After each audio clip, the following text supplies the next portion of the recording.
muita gente ensina a PNL de maneira muito mais técnica. Então, pega a imagem, pega essa imagem, imagina isso na imagem. Aí constrói isso, tira a cor. Aí é muito técnico demais para o dia a dia. E o mais bacana disso, você consegue fazer no Starbucks com um amigo, você consegue fazer no restaurante, você consegue fazer no carro, no ônibus com a pessoa, você consegue fazer em qualquer ambiente. Ele não é técnico, como a maioria das técnicas de PNL.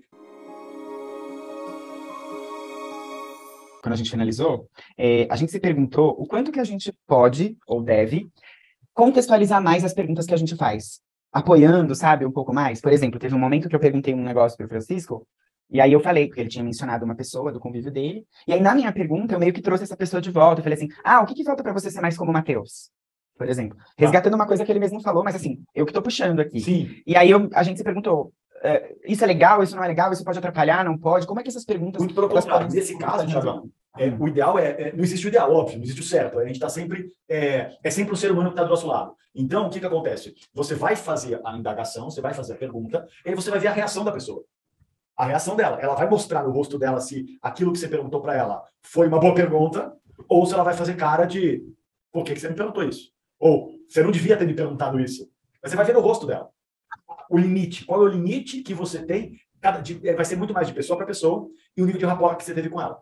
Se você teve um nível de rapport mais forte, a tendência é que você consiga dizer e perguntar mais coisas. Se você tem um nível de rapport mais fraco, dependendo da pergunta que você fizer, ela já vai encarar como, opa, você está perguntando mais do que você podia. Então, é muito mais pelo nível de rapport que você construiu antes. Por isso que, quando você faz esses processos, não é um...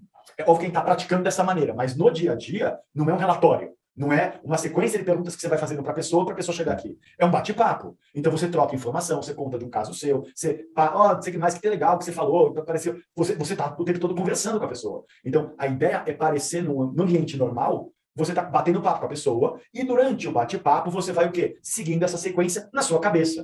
Para chegar onde? Onde você quer aqui. É onde a pessoa não tem na cabeça dela mais nenhum tipo de impedimento mental. Não existe nenhuma barreira dentro dela para acreditar que aquilo é possível ou não. E uma vez que ela acredita que é possível, aí é uma outra fase. Porque os impedimentos internos da realidade dela, da crença dela, já não existe mais. Já encontrou um modelo plausível. Um modelo onde a emoção está congruente com o objetivo dela. Então, é muito mais a execução do processo agora, porque o cérebro comprou a ideia.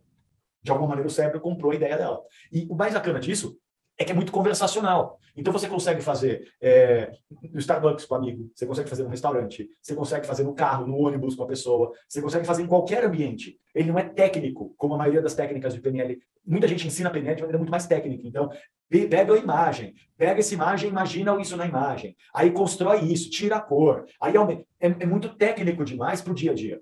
Talvez para um terapeuta que está lá fazendo um processo com uma pessoa, e a pessoa sabe que vai receber um processo de hipnose, ou um processo de hipnose, tudo bem usar uma técnica de feche os olhos, imagina, lembre-se, imagine-se como se fosse aquilo. Né? Então, mas no nosso dia a dia, não vai funcionar. Você vai chegar no ônibus e falar, feche os olhos. Né? Imagine-se você numa cena. Você não vai fazer isso, que a pessoa vai olhar para você e falar, você é louco, você é estranho. Né? Então, por isso que eu ensino muito mais no conversacional do que no técnico. Porque no técnico, pouca gente vai poder o que depois praticar. Só num ambiente muito controlado. No conversacional, você está no ponto de ônibus, você consegue fazer isso. Basta você o quê? Trocar informação para ela se sentir o quê? Que não é um interrogatório. E sim um bate-papo onde você tem interesse e curiosidade de perguntar essas coisas. E aí, enquanto você vai perguntando, ela vai construindo esse cenário de plausibilidade para ela não ter nenhum impedimento na cabeça dela. Tipo, é como se eu estou dentro de uma caixinha que diz não posso, não consigo, não mereço. O ainda faz ela abrir uma janelinha. Aí, o que aconteceria? Como seria? O que teria que acontecer? Você está criando esse cenário para ela, junto com ela. Até encontrar um que o cérebro fala, gostei disso aí.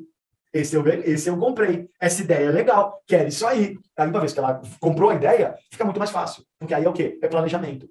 É um processo de planejamento. Não é um processo de tenho problemas na minha cabeça de crenças e barreiras. Isso já não existe mais. Então, fica muito mais fluido o processo. O processo corre naturalmente, mais fácil. Legal?